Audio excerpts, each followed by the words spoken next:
Buenos días, buenas tardes, buenas noches, dependiendo de la hora que vean la presentación. Vamos a empezar con la primera unidad. Esta modalidad que les traigo ahora es la modalidad de video tutorial, video clase. Y hoy vamos a empezar a dar la primera unidad. Tenemos que saber el concepto de lo que es la biología. Vamos a hablar también de qué estudia la biología, por qué es importante la biología. Y también vamos a hablar un poco de la historia de la biología. A ver algunos personajes muy importantes que aportaron ciertos conocimientos para el campo biológico. Entonces tenemos que saber qué es biología. Bio, vida. Logía, estudio, o sea, estudio de la vida. A eso es lo que se refiere etimológicamente la palabra biología.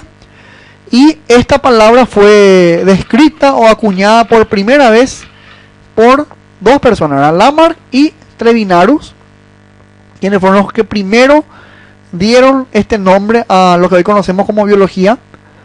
Y básicamente la biología estudia a todos los seres vivos, no solamente a nosotros los humanos, sino que a todos los seres que viven en el ecosistema, en el planeta, en la biosfera. Incluye a las plantas, a los otros animales, ¿verdad? A los hongos, también incluye a los protozoarios, a los parásitos, a las bacterias, incluso también a seres que no son células, como por ejemplo los virus. Los seres vivos están compuestos por órganos. Si bien los órganos no son el objeto de estudio específico de la biología, de ellos se va a encargar la anatomía humana. La estructura que forman los seres vivos son los órganos, como por ejemplo el corazón, los pulmones, el hígado, el cerebro, los riñones. Entonces, también es importante recalcar que esos organismos tienen algunas formas, ¿verdad?, que conforman lo que son los animales, los vegetales, las bacterias, ¿verdad?, clasificados en reinos, que vamos a estar hablando más adelante de eso, de los 5 reinos. Y el eje principal de nuestro estudio va a ser la célula, ¿verdad? Por eso que nuestra materia se llama biología celular y molecular. Vamos a centrarnos básicamente en la célula y sin dejar de mencionar también los otros ejes que abarca la biología. Por ejemplo, las funciones, que vamos a hablar un poco de las funciones que tienen los seres vivos para poder vivir, cómo se nutren, cómo se autoperpetúan los seres vivos, o sea, se reproducen, y cómo sintetizan sus nutrientes, ¿verdad? Síntesis en literatura es resumir, pero acá síntesis es reproducir, o sea, es producir, es generar, construir algo, ¿verdad? Entonces, los organismos también tienen la capacidad de producir nutrientes para poder vivir. También vamos a ver, vamos a estudiar un poco el ambiente, el hábitat donde viven los seres vivos, o sea, el ecosistema, y qué relación tiene un ser vivo con el lugar donde vive, ¿verdad? Porque los seres vivos, a medida que pasa el tiempo, se van adaptando, van evolucionando y se van adaptando al ambiente en el cual viven. Vamos a estar hablando un poco más de eso más adelante, y también cómo evolucionamos dentro del ecosistema. Para seguir avanzando tenemos que saber que la biología se divide en 3 etapas principales: la biología antigua, la biología moderna y la biología molecular. La biología moderna, hay que aclarar que no es la biología actual, porque uno piensa, bueno, lo moderno es lo actual. No, la biología moderna no es la actual biología que tenemos, sino que es la biología molecular. Esa es la que hoy día la desarrollamos como biología. Y bueno, la que primero aparece es la biología antigua. Como su nombre lo indica, es de antaño. Aparece más o menos a los 500 años antes de la era común o antes de Cristo. Y en ese tiempo no se sabía nada todavía acerca de la célula. Lo que se sabía es que había vida, justamente por eso apareció el nombre de biología, y que había diferentes tipos de vida, diferentes tipos de seres vivos. Lo único que se conocía eran algunos tipos de seres vivos. Aparecieron, por ejemplo, el estudio de los animales por medio de la zoología. Se estudió un poco los vegetales también por medio de la botánica. Y nada más que eso. Se sabía que había diferentes tipos de vida y que había diferentes tipos de seres vivos. Y aparecieron, por lo tanto, ciencias muy importantes como la zoología, ya dijimos eso, la botánica también, y una rama biológica que se llama taxonomía. La taxonomía se encarga de clasificar los seres vivos en diferentes tipos de reinos, específicamente en 5 reinos que más adelante vamos a estar uno a uno desglosando. Después recién en la biología moderna, en la etapa moderna de la biología, que como dijimos no es la actual, pero es la segunda etapa, aparece lo que es la célula. Ahí recién se descubre la célula y se descubre sus componentes. ¿Qué componentes hay dentro de la célula? Algunos de sus componentes, porque gran cosa tampoco no se descubrió en esa etapa. Aparece también una teoría llamada teoría celular, que está compuesto por 4 postulados que vamos a estar hablando más adelante. Hoy día son 5 postulados. Y aparece también una teoría que se llama teoría de la selección natural, propuesta por Charles Darwin. En esta etapa también aparece la microbiología, es decir, aparece el estudio de los microbios, de los microorganismos.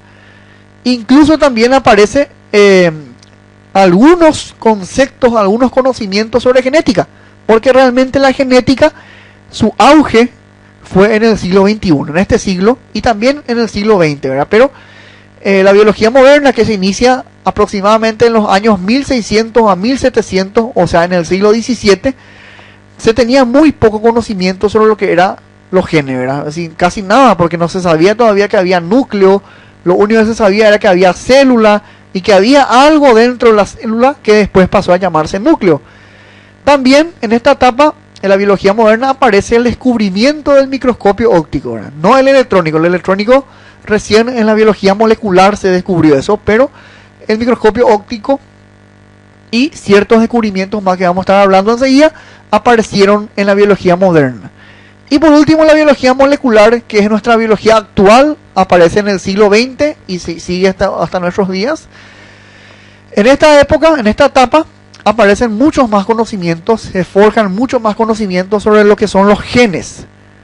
Hoy día ya se conocen que hay muchos tipos de genes, cómo se forman los genes. También, por supuesto, hay muchos avances en lo que se refiere a la herencia, a las teorías de la herencia. También sobre las moléculas que conforman la célula. Anteriormente se sabía que había célula, pero no se sabía qué había dentro de la célula. Bueno, los componentes de la célula, las moléculas, por ejemplo, se descubrieron en este siglo XX, siglo XXI, ¿verdad? Y por supuesto, destaca también los avances en genética que ya hemos dicho. Primero vamos a desglosar un poco sobre la biología antigua y vamos a hablar de algunos personajes muy importantes. Por ejemplo, Galeno, que ahí vemos su fotografía. Galeno, Vesalius, que son personajes muy importantes de esa época, de la época de la edad antigua, y cuyos conocimientos fueron muy importantes para conocer, por ejemplo, los órganos, ¿verdad? La anatomía humana, por ejemplo, es una rama en la cual muchos aportes se lograron gracias a estas personas que estamos mencionando. También aparece Aristóteles. Aristóteles es un filósofo naturalista y bueno, también generó aportes muy importantes en el campo de la biología, porque él postuló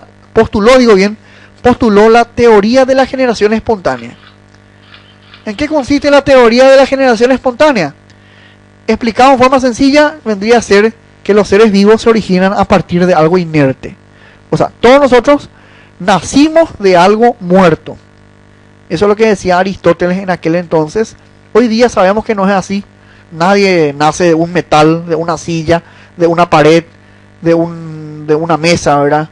Nadie se forma a partir de algo inerte, sino que nos formamos a partir de células vivas, a partir de nuestros padres, ¿verdad? Específicamente del espermatozoide y el óvulo, que al unirse forman un nuevo ser, ¿verdad? Pero en aquel entonces Aristóteles había postulado eso, que la vida, o sea, el ser biológico, se formaba a partir de algo inerte. A eso se le llama teoría de la generación espontánea. Aparecieron muchos filósofos naturalistas, ¿verdad?, que decían que la vida tenía mucha relación con los fenómenos naturales, como por ejemplo la lluvia, los terremotos, los truenos, ¿verdad?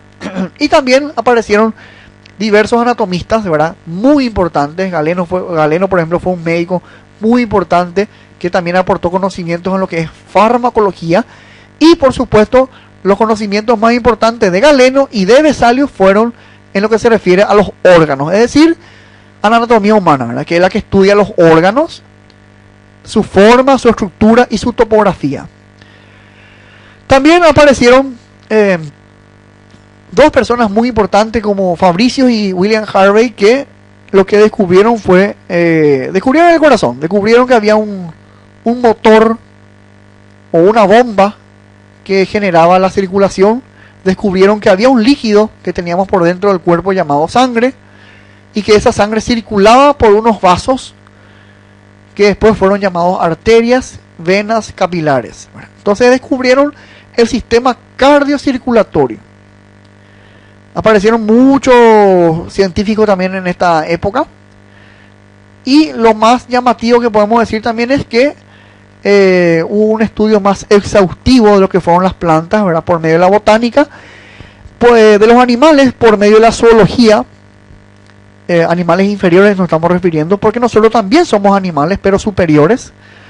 Y la taxonomía, que como ya dijimos, es la rama biológica que se encarga de clasificar a los seres vivos en 5 reinos.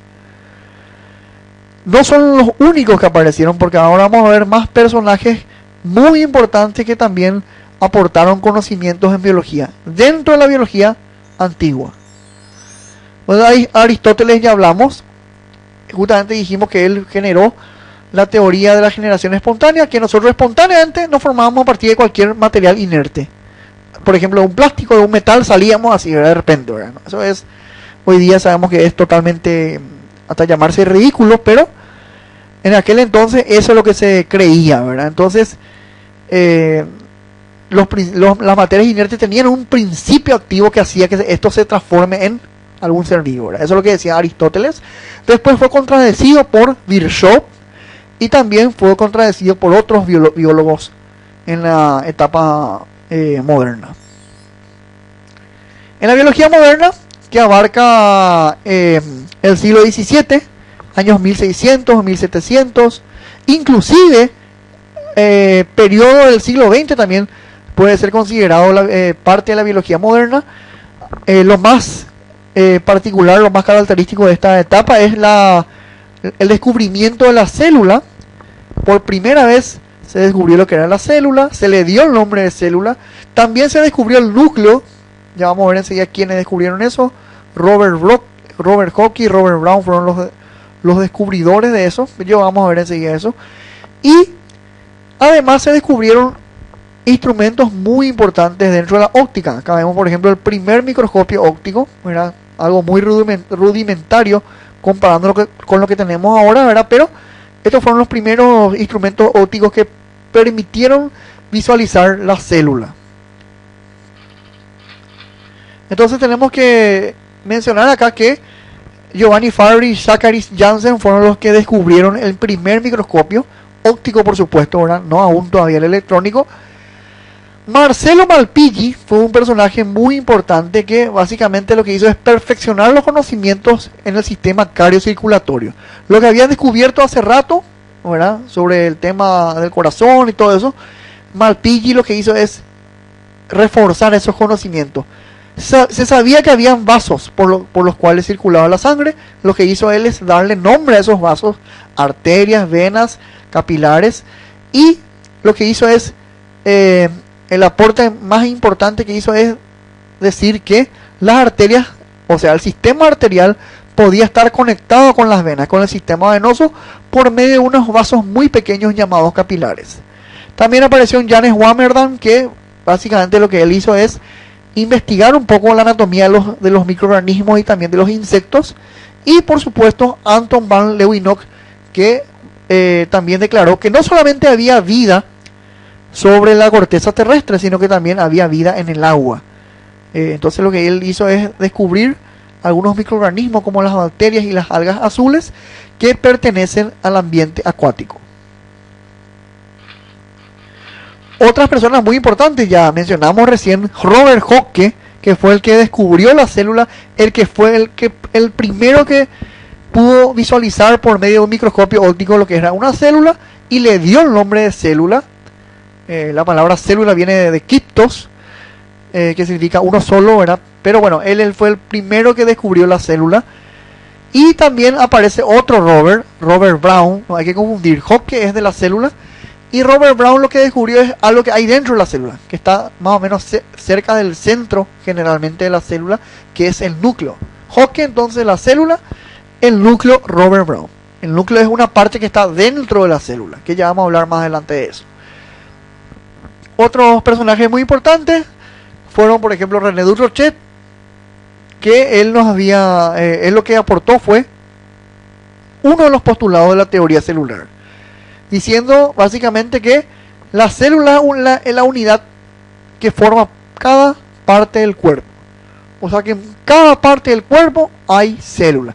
Todos los órganos, todos los tejidos están formados por células. Por lo tanto, es la unidad básica de toda estructura. Ese es uno de los postulados de la teoría celular propuesto por René Dutrochet. Aparece también otro personaje como Rudolf Virchow, que básicamente se contrapone a lo que había dicho Aristóteles, ¿verdad? En la teoría de la generación espontánea, Virchow contradijo eso diciendo que no. Bueno, nosotros no nos originamos de algo inerte, nosotros nos originamos de algún ser vivo, y eso es así.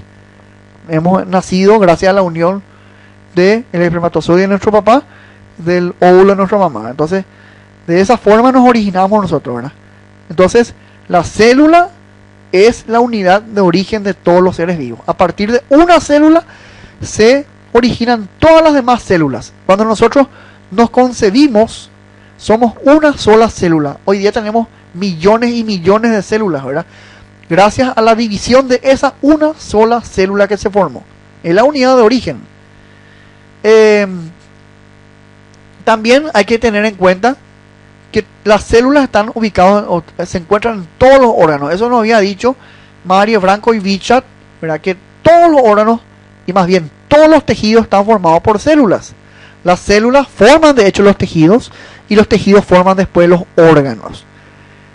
Otro aporte muy importante es lo que dijeron Theodor Schwann y Matthias Leiden, que básicamente ellos dijeron que todo ser vivo está formado por células. No existe ningún ser vivo que no tenga célula.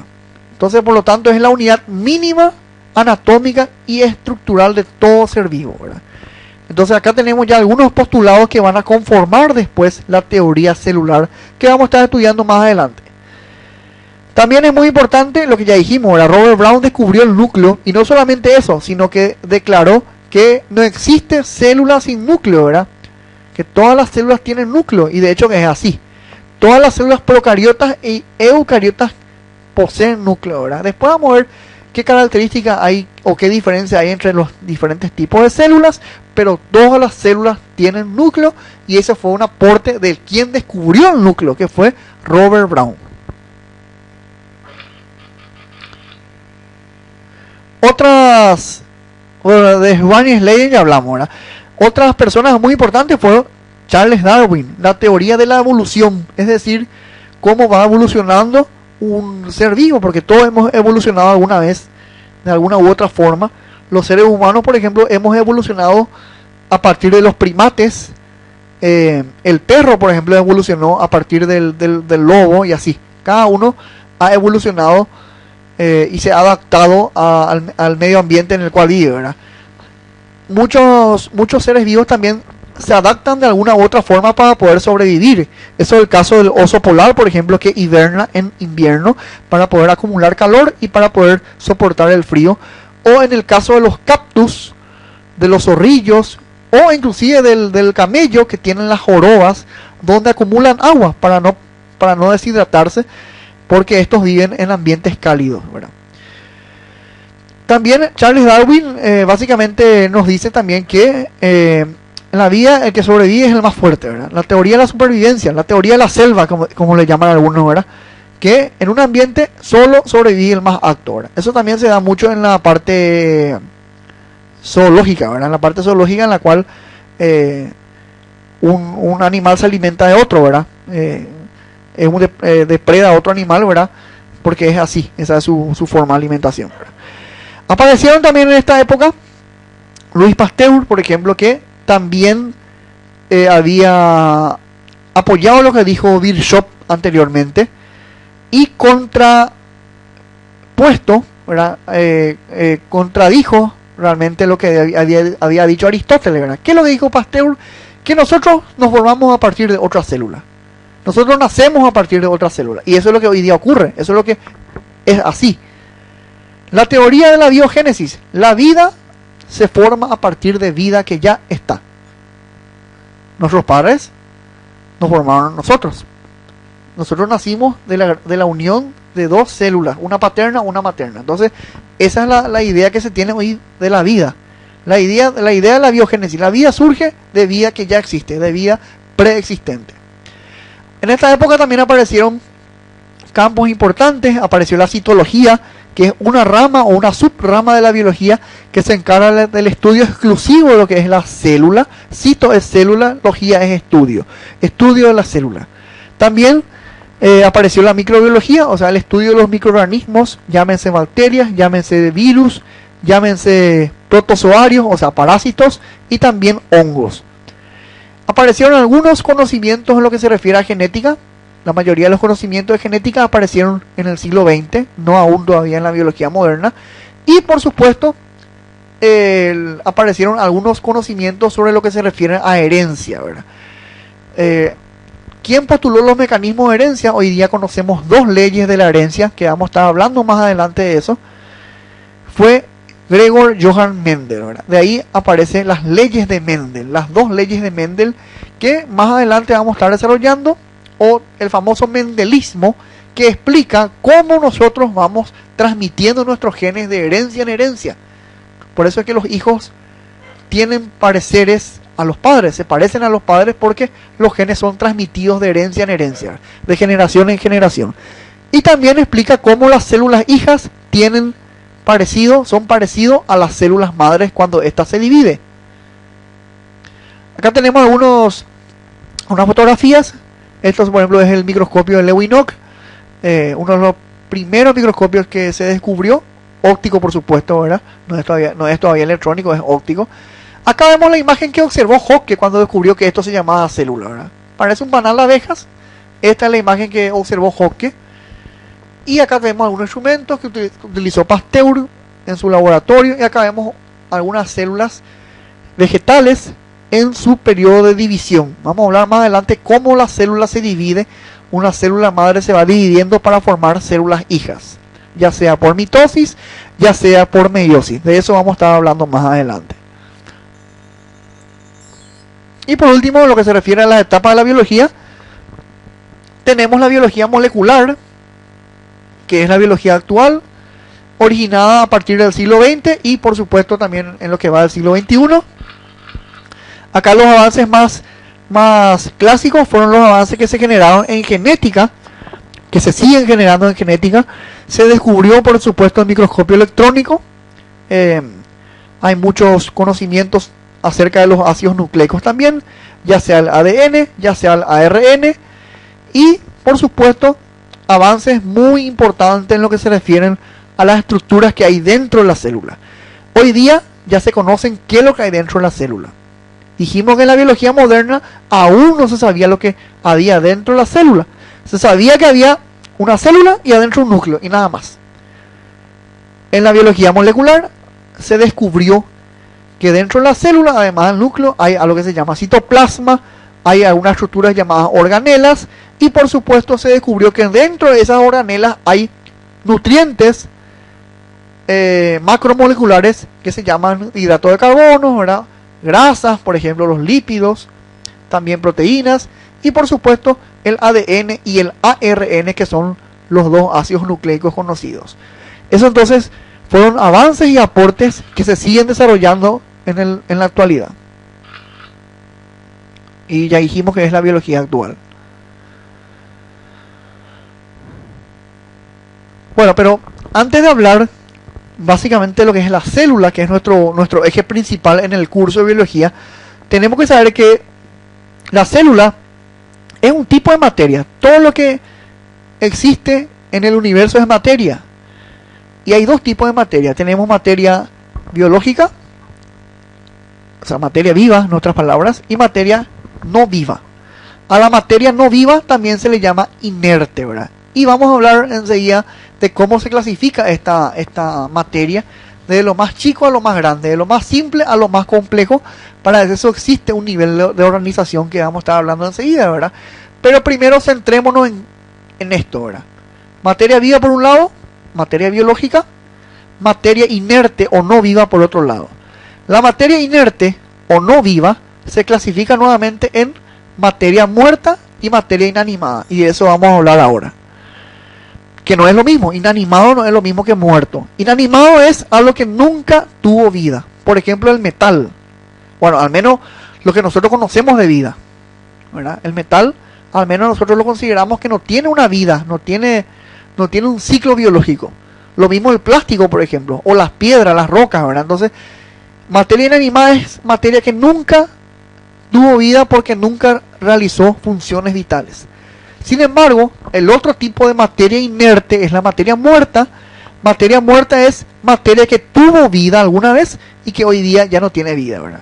Por ejemplo, la madera, la mesa, por ejemplo, la mesa de madera hoy día es inerte, pero alguna vez tuvo vida, estuvo como parte de un árbol. Entonces es materia muerta, no es materia inanimada, es materia inerte pero muerta. Y lo mismo pasa con los cadáveres. Y ahora, una vez que sabemos los tipos de materia, vamos a ver cómo se clasifica la materia desde lo más simple, o sea, lo más pequeño, hasta lo más complejo, hasta lo más grande. Hay dos tipos de materia, ya dijimos, materia no viva, inerte, y la materia viva, que es la biológica. Todos están compuestos por lo más mínimo que hay en la materia, que es el átomo. El átomo es lo más mínimo que hay en la materia. Si bien la célula es lo más mínimo que hay dentro de lo biológico, la célula está formada por todo esto finalmente, ¿verdad? Porque la célula es una parte de materia, es una materia viva. Entonces, si hablamos de materia, lo más mínimo que hay, lo más indivisible, de hecho que es la parte de materia mínima e indivisible, es el átomo. Ahora, los átomos están formados por partículas mínimas llamadas partículas elementales. Pero eso no significa que los átomos se dividen en partículas, no. Las partículas son parte nada más de los átomos. Estas partículas elementales que conforman los átomos son los electrones, protones y neutrones. Pero la partícula, o sea, el elemento más mínimo e indivisible de la materia es el átomo. El átomo, a su vez, el conjunto de átomos forma lo que es una molécula, o también llamado compuesto. Y los compuestos se reúnen y forman después lo que son las organelas, que más adelante vamos a hablar de esto. Las organelas son las que conforman, ¿qué cosa? La célula, que es la unidad mínima de la materia viva, lo más mínimo que hay como materia viva. El conjunto de células forma lo que son los tejidos. El conjunto de tejidos forma lo que son los órganos. La célula es nuestro principal objeto de estudio. Los tejidos van a desarrollarlo en histología. Y los órganos van a ir estudiando en anatomía humana, ¿verdad? Conjunto de células, tejido. Conjunto de tejidos, órganos. Y el conjunto de órganos forma lo que son los aparatos o sistemas, que no es lo mismo, ¿verdad? Aparato es una cosa, sistema es otra cosa diferente. Ya vamos a ver enseguida la diferencia. Aunque parezca igual, no es igual. El conjunto de aparatos y sistemas forman un organismo. Y bueno, el organismo es la persona individual, ¿verdad? O bueno, persona en nuestro caso, ¿verdad? Pero puede ser cualquier ser vivo, ¿verdad? Animal, planta, lo que sea, ¿verdad? El conjunto de organismos forman una población. Por ejemplo, el conjunto de alumnos de primer año que estudian biología son una población. Si nosotros unimos los alumnos de biología de primer año de la carrera de odontología o la carrera de cualquier carrera que sea, juntos con los de ingeniería, por ejemplo, ahí ya tenemos dos poblaciones. Cuando tenemos dos o más poblaciones, a eso llamamos comunidad. O sea que el conjunto de organismos es una población. Conjunto de población ya es una comunidad. Y la comunidad vive por supuesto en un ambiente, ¿verdad?, que se llama ecosistema. La comunidad viviendo en ese ecosistema forman lo que es la biosfera, el planeta entonces. Bueno, dijimos que la partícula más pequeña, más indivisible de la materia es el átomo.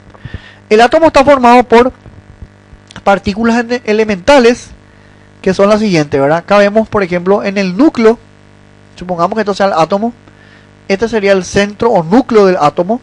No confundan esto con núcleo de la célula. Entonces el núcleo del átomo, donde tenemos dos partículas. Una que está cargada positivamente, que son llamados protones, que son mucho más pesados que estos que son negativos que están acá. Protones, y también conjuntamente con los protones tenemos unas partículas neutras, que no son ni positivas ni negativas, que se llaman por lo tanto neutrones. De neutro viene eso. Entonces en el centro del átomo encontramos partículas llamadas protones, que son positivas, y partículas neutras, que no son ni positivas ni negativas, llamadas neutrones.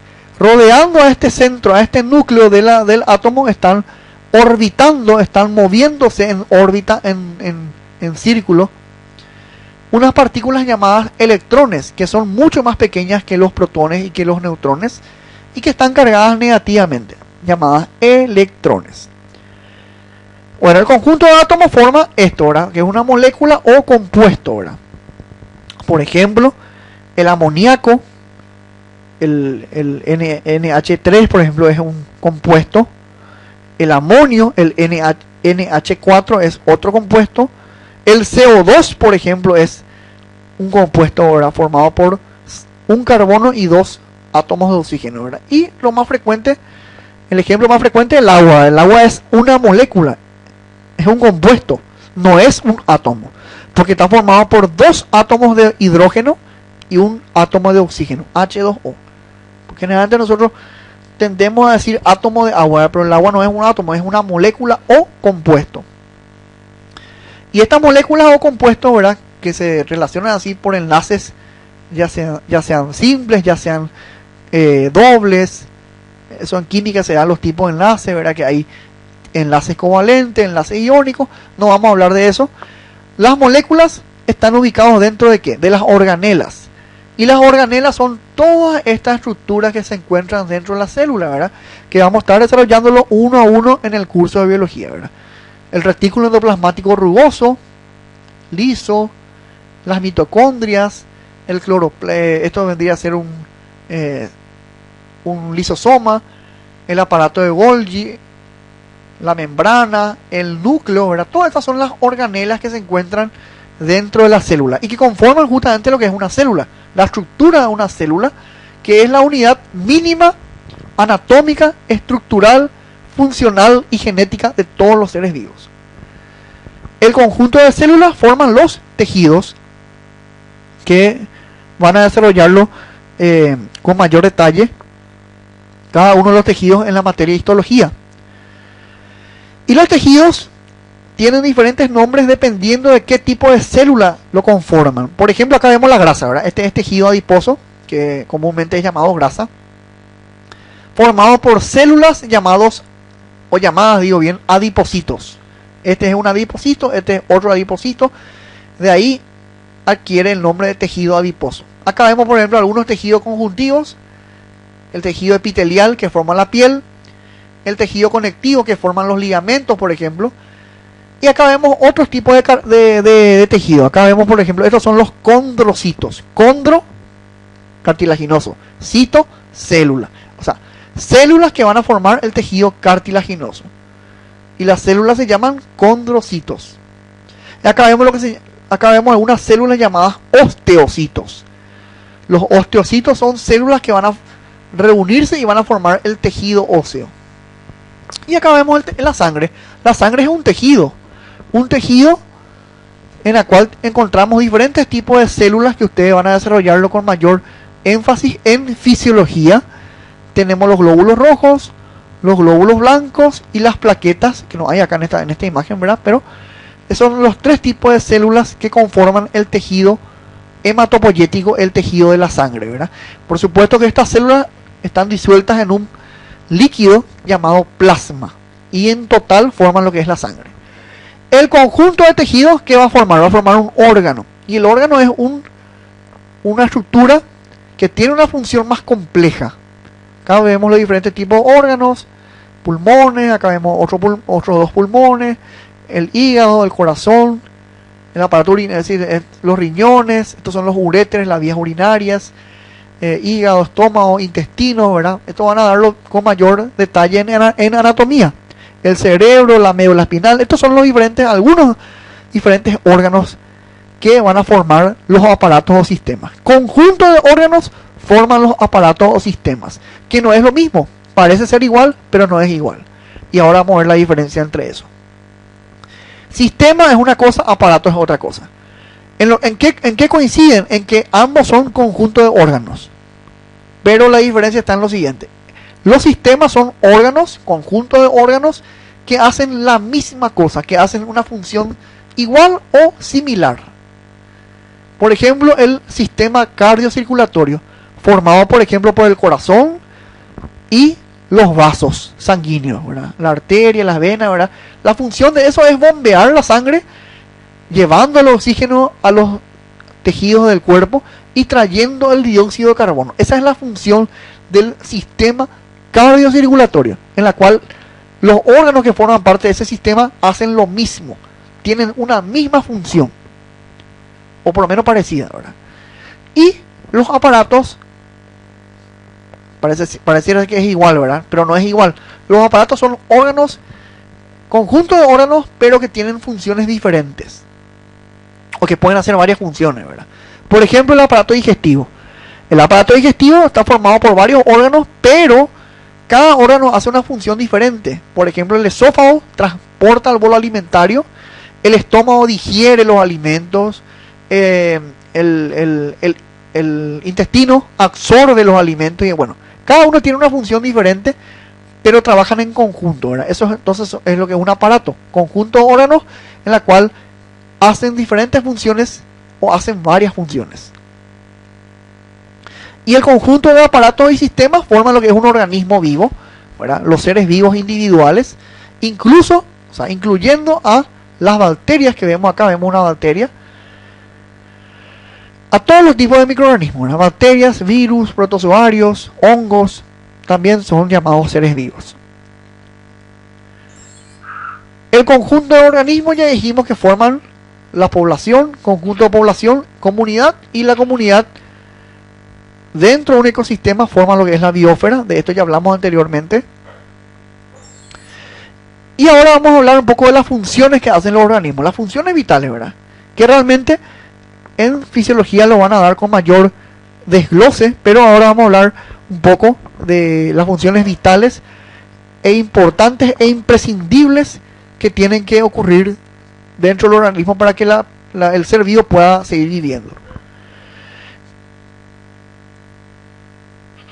Tenemos varias funciones, pero entre ellas las que podemos citar, que son las más importantes, son las funciones metabólicas, o sea, el metabolismo, que ya vamos a hablar enseguida de eso.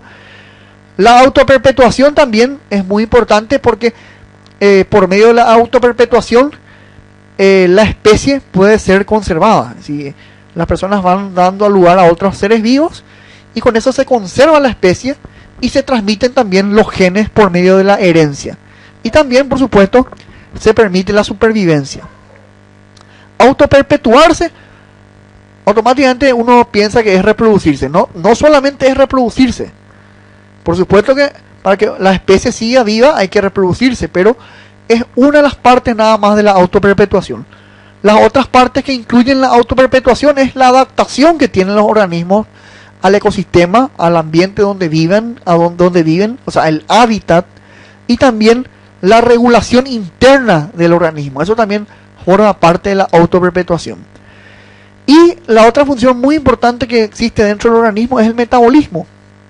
Metabolismo significa convertir, conversión, transformación, cambio. Y son muy importantes porque gracias al metabolismo se puede vivir, el organismo puede vivir. No existe vida sin metabolismo. Vamos a ver enseguida los tipos de metabolismo que hay. El metabolismo también es muy importante para producir energía. para que la célula pueda crecer, pueda desarrollarse, pueda reproducirse y también para poder tener una regulación interna. ¿Qué es lo que es el organismo vivo? El organismo vivo es un material que tiene funciones físicas y químicas, o sea, es un material físico-químico que puede perpetuarse, autoperpetuarse, evolucionar y adaptarse a través del tiempo en un hábitat específico, y que también tiene un tipo de metabolismo que ahora ya vamos a hablar de eso. De esto ya hablamos y vamos a hablar del metabolismo. Hay dos tipos de metabolismo, el catabolismo y el anabolismo. Metabolismo, digo bien, metabolismo dijimos que es transformar, cambio o transformación por el cual se obtiene energía, ¿verdad? Y también se obtienen los nutrientes. ¿A partir de qué? A partir de las moléculas que tenemos acá. Acá, por ejemplo, tenemos los 3 macronutrientes, que son los carbohidratos, lípidos y proteínas. Y tenemos también los 3 micronutrientes que conforman las vitaminas, los minerales y el agua. A partir de estos nutrientes se obtiene básicamente la energía, y a eso le llamamos metabolismo. Y hablamos que hay dos tipos de metabolismo, el anabolismo y el catabolismo. Vamos a hablar un poco de eso también, vamos a desglosar estos dos tipos de metabolismo. Catabolismo viene del griego catabole, del griego catabole, que significa destruir. Pero antes que destruir, es mejor decir degradar, porque nosotros sabemos que en la materia, por medio del, gracias a la ley de la conservación de la materia no se crea ni se destruye, solo se transforma. Entonces, mejor que hablar de destruir, lo mejor sería hablar de degradar. Entonces, catabolismo es un proceso metabólico por el cual la materia se degrada. Se transforma entonces de algo grande en algo pequeño, de algo complejo a algo simple. Eso sería catabolismo. Y el anabolismo es lo contrario, es transformar algo simple en algo complejo. Es decir, algo pequeño en algo grande. Porque anabolismo viene del griego anabole, que significa construir, producir, sintetizar. Entonces podemos decir que son procesos que son análogos, que son antagónicos, o sea, que son contrarios, pero que son necesarios uno al otro. Los dos necesitamos para poder vivir. Necesitamos del catabolismo y necesitamos también del anabolismo para poder vivir. El catabolismo es un proceso en el cual algo grande se convierte en algo más pequeño. El anabolismo es lo contrario, algo más pequeño en algo más grande. Entonces estos son procesos que son reversibles. Por eso vemos acá, esta flecha vendría a ser del catabolismo, y esta flecha abajo sería el sentido del anabolismo. Esto, por ejemplo, lo que ocurre para que nosotros podamos obtener energía.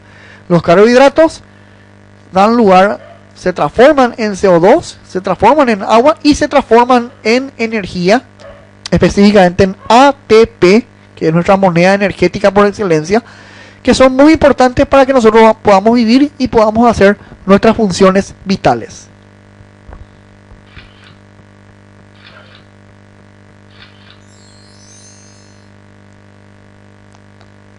Acá vemos otro ejemplo más, es de lo mismo, ¿verdad? Como algo complejo se transforma en algo simple, eso es catabolismo. Como algo simple se puede volver a transformar en algo complejo, eso es el anabolismo. Otras funciones muy importantes del metabolismo son la nutrición. Vamos a hablar de los tipos de seres vivos según la forma en la cual se nutren. Vamos a hablar un poco de la respiración y también de la síntesis de partículas. Son funciones muy vitales que vamos a estar desarrollando ahora. La nutrición, por supuesto, es un proceso por el cual nosotros obtenemos nutrientes, nuestro alimento, por supuesto, ¿verdad? En el caso nuestro, nosotros obtenemos nuestros alimentos a partir de otros seres vivos. Nosotros no podemos producir nuestro propio alimento, como sí lo pueden hacer las plantas. Las plantas sí pueden obtener su propio alimento, sí se pueden nutrir a sí mismos. La respiración, por supuesto, es muy importante, porque gracias al oxígeno nosotros también podemos obtener energía y, por supuesto, poder vivir Y también la síntesis es fundamental porque nosotros también producimos. Recordemos que síntesis es producción, generación, creación de algo, ¿verdad? Nosotros también creamos aminoácidos, creamos hormonas, producimos hormonas, mucha materia, mucho material es capaz de producir también el organismo del ser vivo. Y la nutrición, básicamente ya dijimos que es obtener nutrientes, pero de diferentes formas, ¿verdad? O sea, de diferentes fuentes. Nosotros, las personas, obtenemos nuestro alimento a partir de algo orgánico. Las plantas, por ejemplo, obtienen su alimento a partir de algo inorgánico. Hay dos tipos de organismos según la nutrición. Están los autótrofos, donde tenemos dentro de ese grupo están los vegetales, o sea, las plantas en general. Y la palabra autótrofo significa que auto es por sí mismo. Trofos es nutrición. Entonces, los seres vivos que se nutren a sí mismos, que pueden producir su propio alimento, son los autótrofos. El resto corresponde a este tipo de grupo, ¿verdad? A los heterótrofos. Y vamos a hablar un poco de eso, ¿verdad? Los autótrofos se pueden dividir nuevamente en dos tipos: los fotoautótrofos y los quimioautótrofos.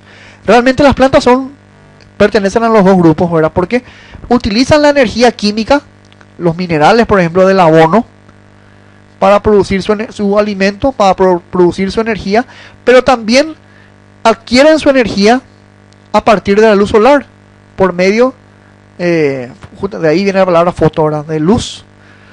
Obtienen la energía de la luz solar para realizar un proceso llamado fotosíntesis, en la cual producen un pigmento verde llamado clorofila dentro de unos organelos que vamos a estar hablando más adelante de eso, que se llama cloroplastos. Entonces ese es el proceso por el cual las plantas obtienen su propia energía, por eso son llamados autótrofos. El resto pertenecen a este grupo llamado heterótrofos.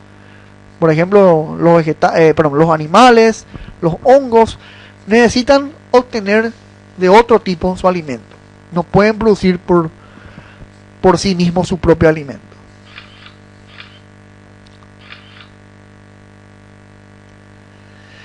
Otras funciones muy importantes son las funciones de autoperpetuación. Y como dijimos, autoperpetuarse no es solamente reproducirse, es también adaptarse al medio donde uno vive y también evolucionar. Acá vemos, por ejemplo, los zorrillos, los cactus, por ejemplo, que tienen mecanismos adaptativos que les permite sobrevivir en ambientes calurosos. Los osos también tienen sus mecanismos intrínsecos, orgánicos, homeostáticos, adaptativos, que les permite vivir en ambientes muy fríos, ¿verdad? Ambientes polares. Por ejemplo, ya hablamos de la hibernación, por ejemplo, que ellos hacen en invierno para poder acumular calor y compensar el frío que hay en esos lugares. Autoperpetuarse es mantenerse a sí mismo, ¿verdad? Es decir, generar la supervivencia de la especie, mantener la especie dentro del planeta, ¿verdad? Y dentro de eso tenemos tres ejes, ¿verdad? Uno es la reproducción. Claro, gracias a la reproducción la especie se autoperpetúa, se mantiene, ¿verdad? Además de eso, también gracias a la adaptación. Si el oso o el cactus o el zorrillo no se adaptasen al ambiente donde están, sencillamente van a morir y se van a extinguir. Entonces los organismos también se van adaptando de acuerdo al ambiente donde viven y de acuerdo a las condiciones en las cuales viven. Y por supuesto también la homeostasis, ¿verdad? La regulación del estado del equilibrio, que vamos a hablar enseguida, es también muy importante y es una parte de lo que es la autoperpetuación.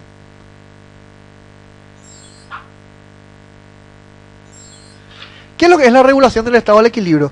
En otras palabras, es la homeostasis. O sea, homeostasis es regular internamente ciertos procesos para compensar alguna función en respuesta a un evento. Es decir, para explicarlo mejor eso que yo dije recién, cuando nosotros tenemos calor, por ejemplo, tenemos una temperatura alta, lo que el organismo hace es sudar, justamente para eliminar este exceso de calor, como un radiador. Este es la respuesta a este evento. Cuando nosotros estamos en peligro, lo primero que hacemos es correr, ¿verdad? Movernos. Entonces, esta es la respuesta que nosotros damos, que el organismo da ante esta situación. Cuando tenemos una herida, la piel automáticamente empieza a cicatrizar, ¿verdad? Entonces, esta es la respuesta que se da a este evento. Y así también, cuando tenemos hambre, lo primero que hacemos es tratar de conseguir alimento para poder nutrirnos. Es decir, es la forma que el organismo busca compensar, busca ajustar sus procesos en respuesta a un evento en la cual haya lesión, en la cual haya por ejemplo, falta de algún nutriente, o en la cual haya, por ejemplo, peligro. La reproducción, por supuesto, es una parte muy importante de la autoperpetuación, en la cual básicamente se transmiten los genes a una herencia, se transmiten los genes de generación en generación, y por supuesto la función de esto es generar descendencia y por lo tanto hacer que la especie siga viva durante el lapso de tiempo futuro, ¿verdad?, dentro de la biosfera. La adaptación también es una función muy importante que se da dentro de lo que es la autoperpetuación y por supuesto que hace que los seres vivos puedan adaptarse, puedan estar viviendo en respuesta a los estímulos externos, ¿verdad? No, el oso polar, si no tuviese ese mecanismo adaptativo, no va a poder soportar el frío, ¿verdad? Lo mismo pasa con el zorrillo, con los cactus, con los camellos que tienen sus jorobas, ¿verdad?, donde acumulan agua, permitiendo, o mejor dicho, impidiendo que se deshidraten.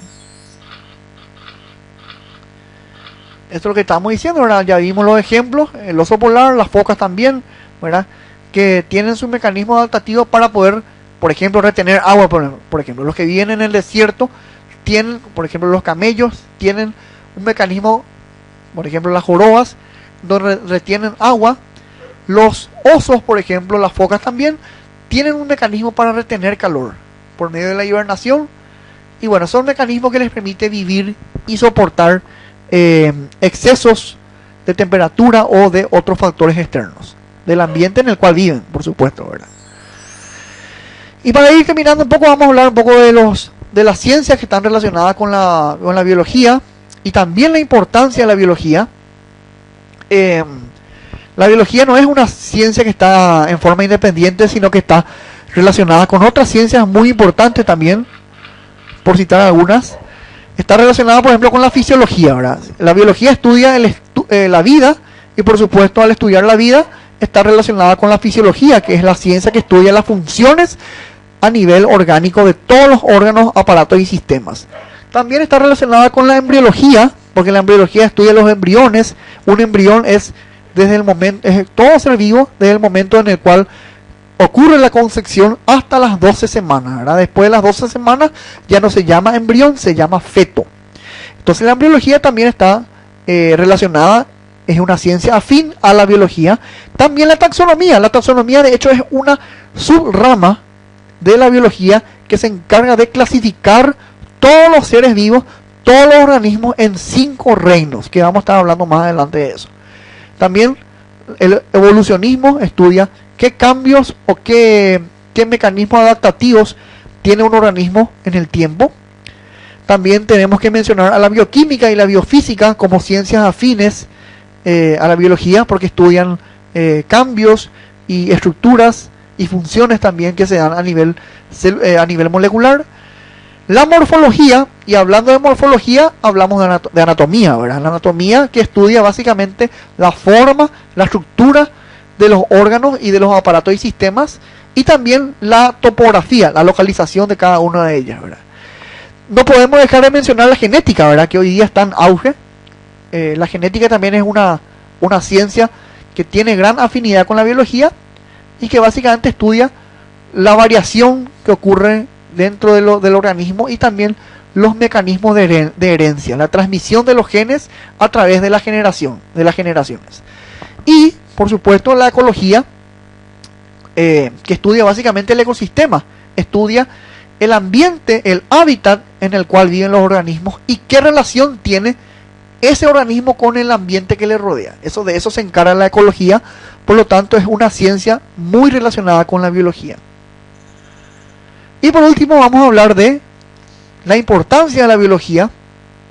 La biología es muy importante porque no solamente sirve para estudiar las células, sino que gracias a la biología se pudieron descubrir bastante estudios en lo que se refiere a inmunidad, a producción de vacunas, a producción de alimentos en las industrias alimentarias, ya sean de origen animal, vegetal. También sirve para saber qué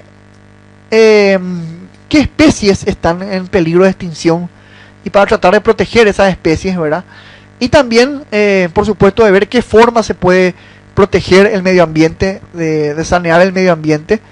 Ya dijimos que inclusive gracias a la biología se descubrieron vacunas, gracias al estudio de los microorganismos, ¿verdad? Porque los microorganismos también son seres vivos.